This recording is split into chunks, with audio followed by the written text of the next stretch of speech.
Four nations banned, 75 countries shut out, Europe threatening to walk away.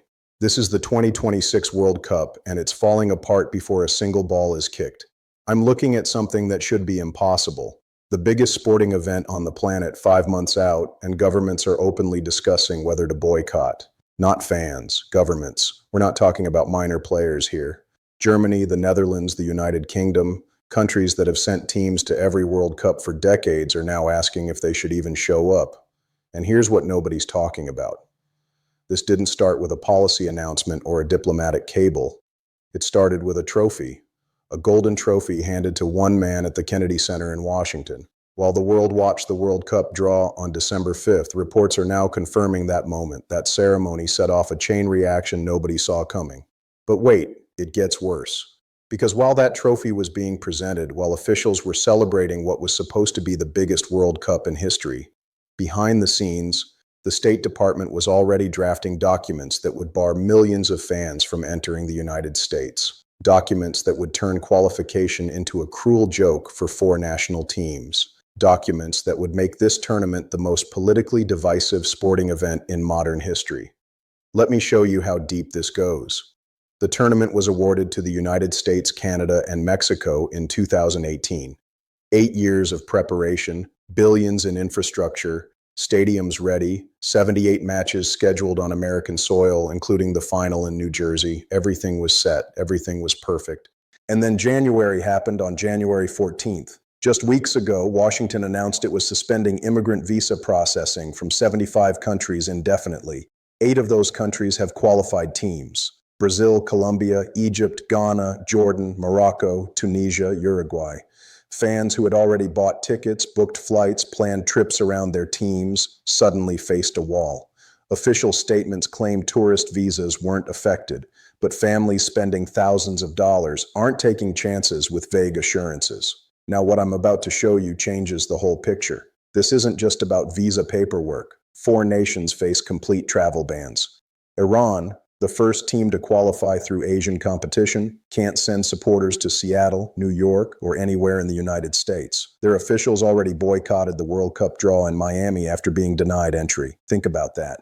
A qualified team unable to attend the ceremony where their matches were scheduled because the host country wouldn't let them in. But here's where it gets complicated. Haiti earned their spot for the first time in over 50 years. Generations waited for this. Their entire football history led to this moment. And every single one of their group stage matches is scheduled in the United States. Boston on June 13th against Scotland. 2 more on American soil. Their fans, their families, the people who believed when nobody else did. They're watching from outside. Empty seats where celebration should be. The footage we're seeing from Port-au-Prince shows fans who know they'll never make it. The travel ban isn't temporary, it's indefinite. Senegal, African champions, qualified for their 3rd World Cup. Their opener against France at MetLife Stadium in New Jersey on June 16th is one of the tournament's biggest matches. Thousands of supporters bought tickets months ago. They have match tickets, they have hotel reservations, they don't have visa clarity. Partial restrictions mean applications sit unanswered while departure dates approach. One supporter told reporters that attending the World Cup felt non-negotiable. The State Department had a different view. Wait, it gets worse. Ivory Coast, another African power, faces the same uncertainty. Their matches against Ecuador, Germany, and Colombia span multiple cities. Fans are being told to hope diplomatic relations improve by June. That's not a travel plan. That's a gamble. And families aren't gambling with their savings on maybe. This is the part that kept me up last night. FIFA tried to project confidence. They unveiled something called the FIFA Pass in November, promising priority visa appointments for fans with match tickets. They deployed 400 additional consular officers worldwide to handle demand. They released data showing 500 million ticket requests from all 201 member associations, record-breaking numbers, 15 million applications per day during a 33-day window. But buried in their press release was a disclaimer. Possession of a match ticket does not guarantee entry to the United States, Canada, or Mexico. Read that again. You can buy the ticket, you can book the flight, you can plan the trip, and you still might not get in. That's not hosting a World Cup, that's running a geopolitical lottery where fans are betting thousands on favorable diplomatic timing. And then this happened. While all of this was unfolding, while millions of fans were navigating visa uncertainty and travel restrictions, that trophy I mentioned earlier, It was being called the FIFA Peace Prize. The inaugural FIFA Peace Prize, created specifically for this moment, presented to the very administration implementing the policies that were tearing the tournament apart. The same week officials were expanding ban lists and suspending visa processing. FIFA's president stood on stage praising leadership and cooperation. Here's what nobody's talking about. That ceremony wasn't just awkward. It was the moment when European officials started making calls, when federation presidents started asking lawyers about boycott precedents, when the celebration became a crisis. I'm curious what you think about this, but first you need to see what happened next. Because Europe didn't just complain, they organized. On January 19th, a German politician named Jürgen Hart said something that would have been unthinkable 6 months ago. Germany, a 4-time World Cup champion, could boycott the tournament as a last resort. Not as a maybe, not as a distant possibility, as a last resort. Those were his exact words. Hart isn't some fringe voice. He's the foreign policy spokesperson for the Christian Democratic Union. He's an advisor to the chancellor. When he speaks, Berlin listens. And what he said was this: if the United States pursues control of Greenland, if threats of tariffs against European nations continue, if military options remain on the table, then Germany needs to consider not participating. But that's not even the real story. The real story is what happened after he said it. Polling was conducted immediately. 47% of Germans supported a boycott if Washington moved on Greenland. 47%. That's nearly half the country willing to sacrifice watching their national team compete. Only 35% opposed. Think about what that means. One of football's most passionate nations ready to walk away from the sport's biggest stage. Now, here's where it gets interesting. Germany's sports minister didn't endorse the boycott, but she also didn't shut it down. She deferred to the German Football Federation and FIFA. That silence, that's telling. Berlin was taking Washington's posture seriously. This wasn't performative outrage. This was contingency planning. And then Gottlieb entered the conversation. Gottlieb is a vice president of the German Football Federation. He's also president of St. Pauli, a Bundesliga club. He gave an interview, and what he said made headlines across Europe. The time has come to seriously consider and discuss a boycott. Not someday, not if things escalate. Now. He compared the current situation to the Olympic boycott of the 1980s. The United States led a boycott of the Moscow Olympics after the Soviet invasion of Afghanistan. Gottlieb argued that the potential threat today is greater than it was then. Those weren't casual words. He was drawing a direct line between Cold War tensions and what's happening right now. But here's what nobody's talking about. Gottlieb addressed the obvious criticism. What about the players? He didn't dodge it. He said, "The life of a professional player is not worth more than the lives of countless people in regions who are being attacked or threatened by the World Cup host." That's a statement. That's saying there are principles bigger than sport. Germany wasn't alone. In the Netherlands, over 150,000 people signed a petition calling on their national team to boycott. 150,000 signatures in a country of 17 million. The petition cited aggressive military intervention as the reason. And then this happened in the United Kingdom. 23 members of parliament signed a motion, not a suggestion, a formal parliamentary motion. Labour MPs, Liberal Democrats, Green Party, Plaid Cymru, 4 different parties united in one position. They called on international sporting bodies to consider expelling the United States from major competitions, not suspending, expelling. The language was striking. They argued that major sporting events should not be used to legitimize violations of international law by powerful states. They cited military actions in Venezuela and Nigeria. They mentioned threats involving Greenland, Mexico, Colombia, and Iran. The motion specifically highlighted what they called the kidnapping of President Nicolas Maduro. The fact that elected officials in the United Kingdom, America's closest ally, formally proposed such a measure that marks a rupture. Wait, it gets worse. Former FIFA president Sepp Blatter joined the calls. Now Blatter left office under a corruption cloud, but he still carries weight in global football circles, and he didn't hedge. He backed a proposed fan boycott supporting comments from a Swiss lawyer who told fans to stay away from the United States. The lawyer's exact words were blunt. "If you consider everything happening, there's only one piece of advice: stay away. You'll see it better on television anyway. And if fans don't please officials upon arrival, expect to be put on the next flight home if they're lucky." That last part is what concerns people. It's not just about getting visas, it's about what happens once you're there. The administration hasn't ruled out immigration enforcement actions at World Cup matches. Officials haven't denied it. For Haitian fans whose temporary protected status expires on February 3rd, attending a match could mean arrest. These are people who've lived in the United States for years, but their protection ends in February and the tournament starts in June. Now, what I'm about to show you changes the whole picture. Canada and Mexico, the co-hosts, suddenly became critical. Each country hosts 13 of the 104 matches. Toronto, Vancouver, Mexico City. These cities transform from secondary venues into safe havens. Senegal's third group match is in Toronto. That match will proceed without visa complications. Fans blocked from entering the United States can attend there. Ivory Coast plays Germany in Toronto on June 18th. Thousands who can't cross into America will travel north instead. The economic impact that was supposed to fill American cities is being redistributed to Canadian venues. Mexico's situation is more complex. Despite being a co-host, it remains under pressure from Washington. Threats tied to tariffs, threats about military action against drug cartels, but the matches there will still offer access that American venues don't. France's sports minister made a telling statement. She said there's currently no desire to boycott the tournament, but she didn't rule it out entirely. She emphasized keeping sports separate from politics, but that qualifier, "I am not prejudging what might happen," that leaves the door open. Germany's watching. The Netherlands is watching. The UK is watching. They're waiting to see what happens next.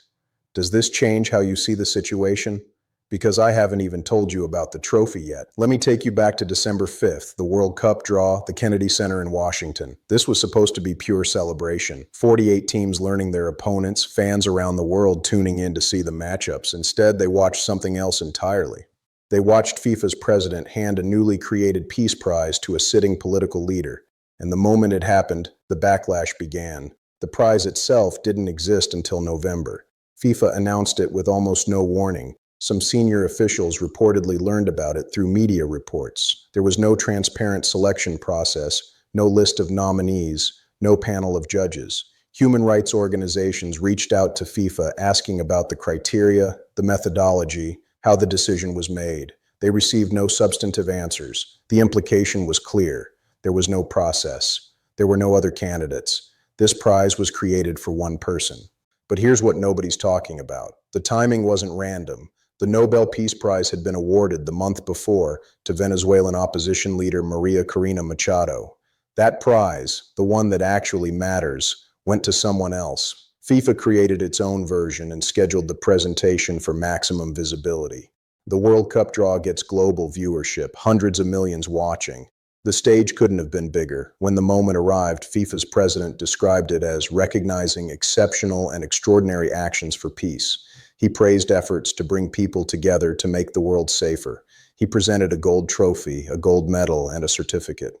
The response was brief. Winning this was described as one of the great honors.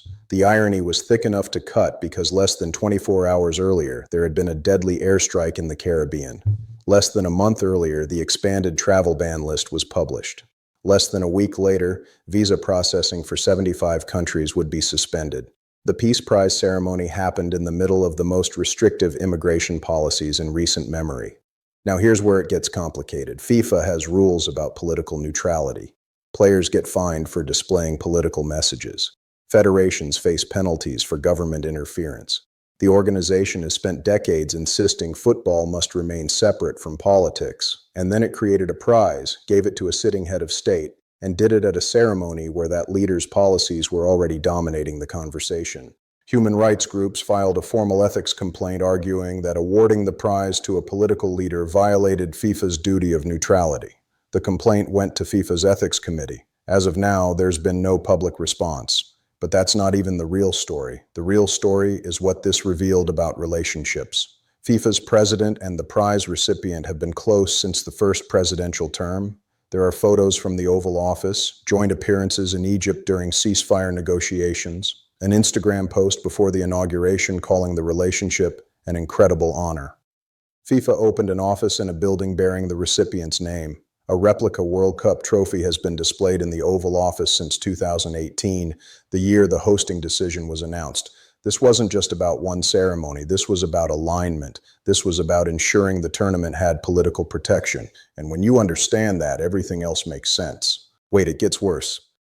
South Africa's main opposition leader called on their football association to withdraw from the tournament. He drew parallels to apartheid, saying the current situation mirrors international law violations that once made South Africa a pariah.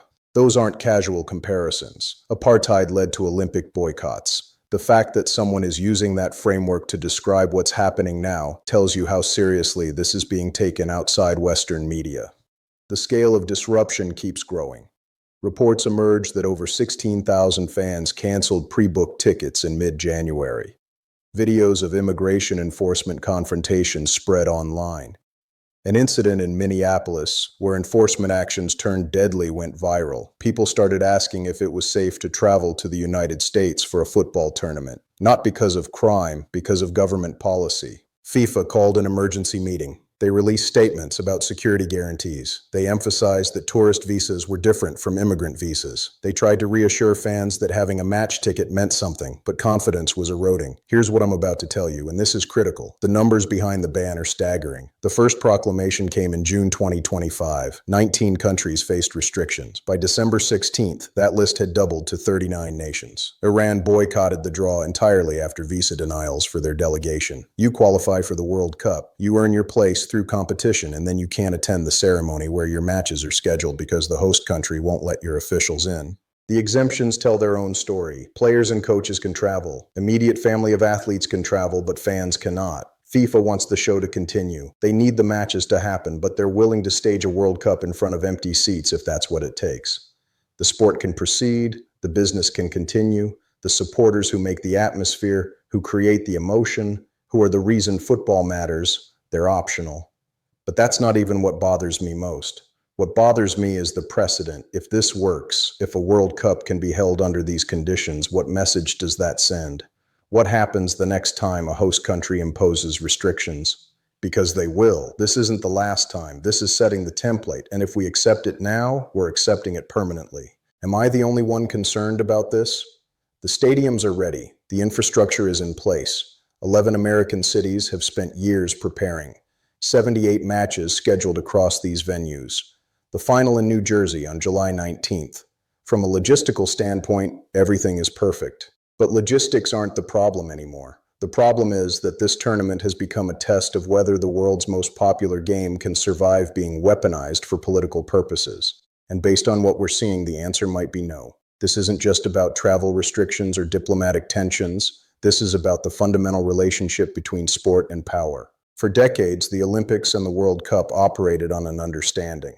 Politics would always be present. Governments would always try to use these events. But there were limits. Host countries were expected to facilitate, not complicate, to welcome, not exclude. That understanding is breaking down in real time. When a host country bans qualified team supporters, when it creates uncertainty for fans from dozens of nations, when it forces them to choose between their passion and their safety, that's not hosting, that's holding the sport hostage. And the response we're seeing, the boycott discussions, the petition signatures, the parliamentary motions, that's about whether football can remain football when it's dragged into these conflicts. Now, what I'm about to show you is the part that changes everything. FIFA can't move the tournament, not with 5 months remaining. 500 million ticket requests are on record. Contracts are signed. Broadcast rights are sold. The infrastructure investment is irreversible. They're locked in, which means they have two choices. Hope the backlash fades and enough teams show up to make it legitimate, or watch as their showcase event becomes a cautionary tale. The countries that do participate will face questions. Why did you go when others stayed home? What message are you sending? Are you endorsing the policies or just ignoring them? Teams that would normally focus on tactics will spend press conferences defending their presence. Players who dreamed of representing their nations will be asked about immigration law and diplomatic relations. But here's what nobody's talking about. The economic impact is already shifting. Those 13 matches in Canada, they're going to draw crowds meant for American cities. Toronto and Vancouver will see an influx of European and African supporters who can't or won't cross into the United States. The money that was supposed to flow through Houston, New Jersey, Seattle, it's being redistributed north. Mexico's venues will see similar benefits. The co-hosts are becoming the primary hosts by default. And the fans who do travel to the United States will do so under a cloud of uncertainty that fundamentally changes the experience. Every interaction with authorities becomes potentially problematic. This isn't paranoia. This is based on actual enforcement actions that have already occurred. People are making rational calculations about risk, and many are deciding it's not worth it. The ticket cancellations tell the story, 16,000 confirmed as of mid-January. If that trend continues, if fear spreads, if more incidents make headlines, you could see empty seats at matches that should be packed. The atmosphere makes football what it is. The chants, the colors, the passion in the stands. That's essential. A World Cup without that energy is just exhibition matches with high stakes. Here's where this goes from here. We're 5 months out. Between now and June, every political decision, every enforcement action, every diplomatic incident will be viewed through the lens of this tournament. If tensions escalate, boycotts become more likely. If they de-escalate, if assurances are given, maybe this can be salvaged. But that requires change, and I'm not seeing evidence of appetite for change. Germany is waiting, the Netherlands is waiting, France is waiting. They're watching, they're pressure testing their own positions. Could we actually withdraw? What would that look like? These aren't hypothetical conversations anymore. These are real discussions happening at federation levels and government offices. The fact that we're even here discussing whether major nations will participate, that alone is historic. The precedent concerns me more than anything. If this succeeds, if attendance is strong enough, if the matches go ahead without major incident, then the lesson learned is clear. You can host a World Cup under restrictive conditions. You can ban fan bases. You can create uncertainty and fear, and the show will still go on. That becomes the new normal. But if it fails, if boycotts happen, if stadiums sit half empty, if the tournament is remembered as the one that broke football's political neutrality, then we learn a different lesson. We learn that there are limits. We learn that sport can push back. I don't know which version we're going to see, but I know we're closer to finding out than anyone wants to admit. The countdown is on. June 11th, 145 days. Either this becomes the greatest World Cup ever staged, or it becomes the cautionary tale that reshapes how global sport and national politics intersect. One thing's for certain, by the time that final whistle blows in New Jersey on July 19th, we'll know whether the World Cup is bigger than the countries that host it, or whether it's just another tool in the geopolitical toolbox. Where do you think this goes from here? Because I genuinely don't know. And that uncertainty, 5 months before the biggest sporting event on the planet, that might be the most concerning thing of all. I am Robert Hayes for Yoda Noticias.